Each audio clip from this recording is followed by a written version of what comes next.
이번 프로젝트만 성공하면 상무 자리도 문제없어. 박서준 팀장의 입가에 희미한 미소가 걸렸다.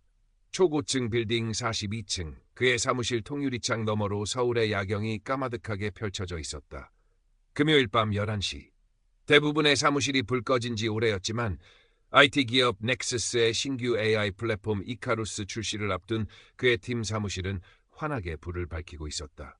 책상 위에는 빈 에너지 드링크 캔들이 피라미드처럼 쌓여갔고 그의 눈은 일주일 넘게 이어진 밤샘 작업으로 토끼처럼 붉게 충혈되어 있었다.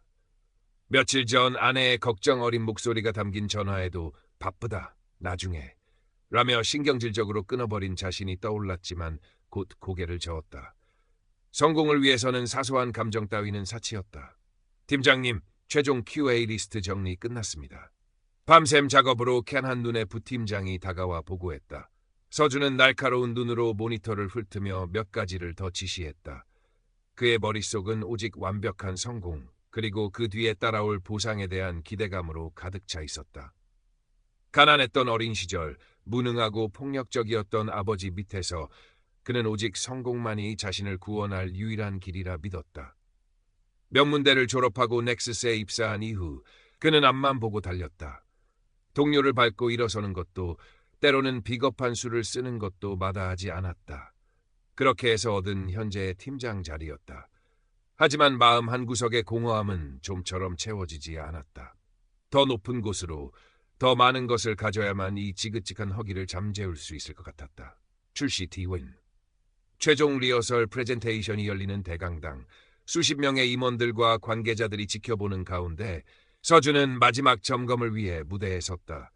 극도의 긴장감과 피로가 온몸을 짓눌렀지만 그는 애써 태연한 표정을 지었다. 이카루스의 혁신적인 기능들을 설명하며 프레젠테이션이 절정으로 치달을 무렵이었다. 갑자기 가슴을 쥐어짜는 듯한 격렬한 통증이 그를 덮쳤다. 짧은 신음과 함께 그의 몸이 앞으로 고꾸라졌다. 마이크가 바닥에 부딪히는 날카로운 소음과 함께 사람들의 비명이 강당을 가득 메웠다. 그의 눈앞이 흐려지며 팀원들의 다급한 얼굴과 멀어져가는 천장의 조명이 마지막 잔상으로 남았다. 싸늘한 바닥에 쓰러진 그의 귓가로 119 구급대의 사이렌 소리가 아득하게 멀어져갔다. 의식은 깊고 어두운 심연으로 한없이 가라앉고 있었다. 정신을 차렸을 때 박서준은 자신이 병원 응급실 천장을 바라보고 있음을 깨달았다. 아니, 정확히는 천장에 떠있는 자신을 내려다보고 있었다. 믿을 수 없는 광경이었다. 자신의 육체가 하얀 시트에 덮인 채 침대에 누워 있었고 의사와 간호사들이 분주하게 움직이고 있었다. 그들의 대화가 또렷하게 들려왔다. 심정지 시간이 너무 길었어. 가망이 없어 보이는데 최대한 해보는 수밖에. 절망감이 해일처럼 밀려왔다. 이게 꿈인가? 아니면 죽음? 그는 소리치려 했지만 목소리가 나오지 않았다. 자신의 몸으로 돌아가려 발버둥 쳤지만 마치 투명한 벽에 막힌 것처럼 아무것도 할 수 없었다. 공포와 무력감에 휩싸여 얼마나 시간이 흘렀을까. 주변의 모든 것이 암흑으로 변하며 그의 의식은 다시 한번 깊은 곳으로 빨려 들어갔다. 얼마나 지났을까. 칠흑 같은 어둠 속에서 한 줄기 부드러운 빛이 새어나왔다. 빛은 점차 커지며 그의 주변을 감쌌고 눈을 떴을 때 그는 안개 자욱한 대나무 숲 한가운데 놓인 작은 정자에 앉아 있었다. 댄잎 스치는 소리만이 고요함을 채우고 있었다. 그의 앞에 단아한 흰색 소복 차림의 여인이 차를 따르고 있었다. 맑고 깊은 눈, 잔잔한 미소를 머금은 얼굴. 현실에서는 본 적 없는 아름다움이었지만 이상하게도 낯설지 않았다. 여기는 어디죠? 나는 분명히... 서준이 혼란스러운 목소리로 물었다. 여인은 조용히 찻잔을 그에게 내밀며 말했다. 여기는 산과 죽음의 강이 만나는 나루터입니다, 서준 씨. 저는 수련이라 합니다. 수련. 그녀의 목소리는 물안개처럼 부드럽고 평온했다. 서준은 여전히 상황을 받아들일 수 없었다. 말도 안 돼. 나는 아직 죽을 수 없어. 내 프로젝트가, 내 성공이. 수련은 가만히 그를 바라보았다. 그녀의 눈빛은 마치 그의 모든 것을 꿰뚫어보는 듯 깊고 투명했다. 성공이라, 그것이 서준 씨 삶의 전부였나요? 서준은 대답하지 못했다. 수련은 자리에서 일어나 정자 밖으로 걸어나갔다. 따라오세요. 그대가 걸어온 길을 함께 돌아볼 시간입니다. 서준은 홀린 듯 그녀를 따라 나섰다. 대나무 숲을 벗어나자 끝없이 펼쳐진 밤하늘 아래 수많은 별들이 강물처럼 흐르는 별의 강이 나타났다. 강가에는 작은 쪽배 한 척이 매여 있었다. 수련과 함께 쪽배에 오르자 배는 스스로 강물을 따라 흘러가기 시작했다. 강물 위로 그의 삶의 장면들이 파노라마처럼 스쳐 지나갔다. 가난했던 어린 시절, 술에 취한 아버지의 폭력 앞에 숨죽여 울던 어머니의 모습, 방구석에 웅크린 채 두려움에 떨던 작은 서준, 그때 느꼈던 지독한 무력감과 세상을 향한 분노가 생생하게 되살아났다. 인정받고 싶었다. 이 지긋지긋한 가난과 폭력에서 벗어나고 싶었다. 대학교 신입생 시절 서툴지만 순수했던 첫사랑, 함께 웃고 함께 꿈을 꾸던 행복한 시간들. 그러나 그녀의 갑작스러운 이별 통보. 미안해 서준아. 너는 너무 가난해. 차갑게 돌아섰던 그녀의 뒷모습. 가슴을 도려내는 듯한 아픔과 함께 세상과 인간에 대한 불신이 그의 마음에 깊이 뿌리내렸다. 넥서스 입사 초기 넘치는 열정과 패기로 밤낮 없이 일했던 시절. 중요한 프로젝트를 앞두고 가장 친했던 동료의 아이디어를 교묘하게 자신의 것처럼 포장하여 발표한 기억. 동료의 실망과 배신감 어린 눈빛을 애써 외면했던 자신의 비겁함. 그 프로젝트의 성공으로 그는 팀장으로 승진했지만 그 순간부터 진정한 우정을 잃었다. 결혼 후 아내의 생일도 딸아이의 학예회도 바쁘다는 핑계로 잊어버렸던 수많은 날들. 성공을 향해 질주하는 동안 그는 가장 소중한 사람들의 외로움을 보지 못했다. 그들의 슬픈 눈빛이 그의 가슴을 후벼 팠다. 각 장면마다 그는 자신이 느꼈던 감정뿐 아니라 그로 인해 상처받았던 사람들의 고통까지 고스란히 전달받았다. 쪽배 위에서 그는 어린아이처럼 통곡했다. 수십 년 동안 단단한 갑옷처럼 두르고 있던 이성과 냉철함이 산산조각 나는 순간이었다. 그의 삶은 성공이라는 이름 아래 수많은 상처와 후회로 얼룩져 있었다. 이제 보이시나요, 서준 씨? 수련의 목소리가 그의 귓가에 낮게 울렸다.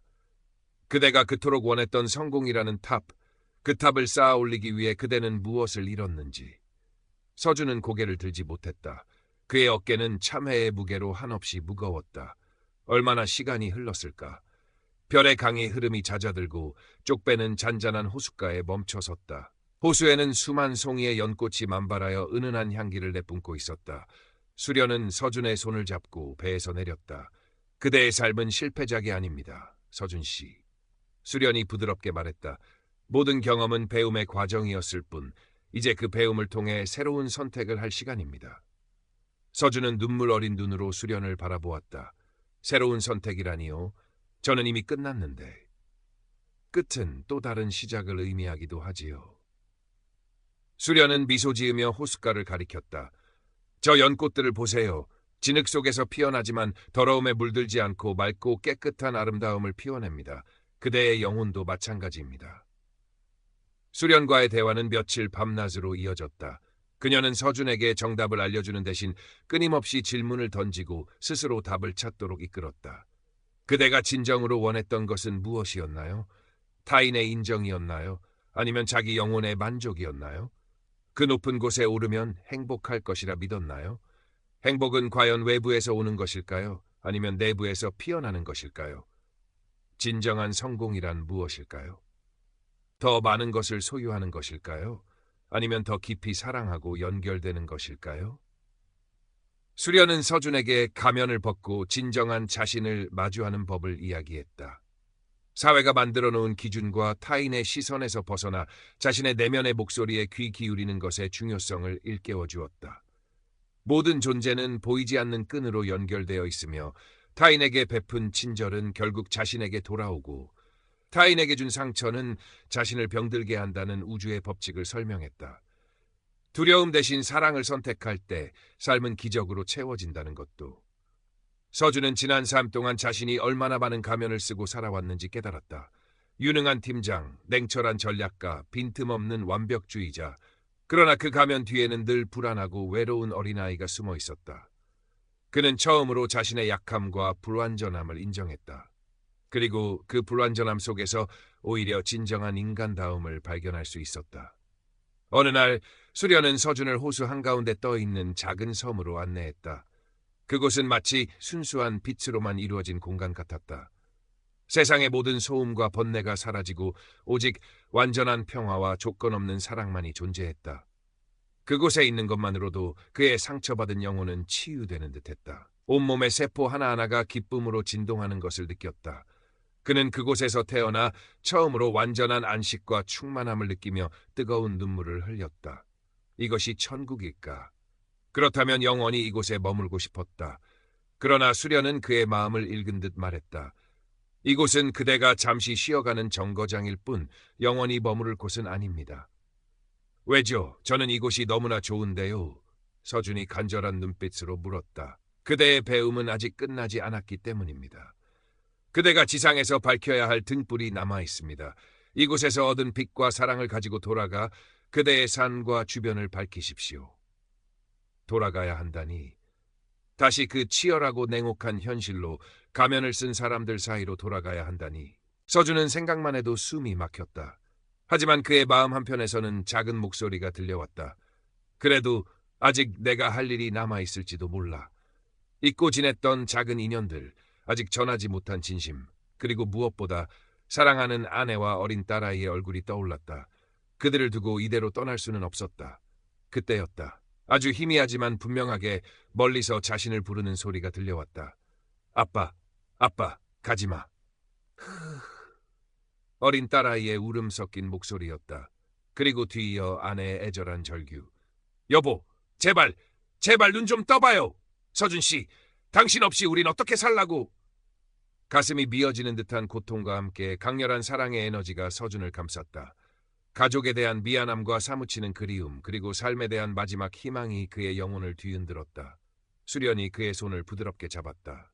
가장 어두운 밤일수록 별은 더욱 밝게 빛나는 법. 그대의 빛을 나누십시오, 서준 씨. 수련의 마지막 말을 뒤로하고 서준은 온 힘을 다해 외쳤다. 돌아갈 거야. 살아야 해. 그 순간 거대한 빛의 소용돌이가 그를 휩쓸었고 그의 의식은 다시 한번 격렬한 감각과 함께 현실로 빨려 들어갔다. 눈을 떴을 때 서준의 눈앞에 보인 것은 병실의 하얀 천장이었다.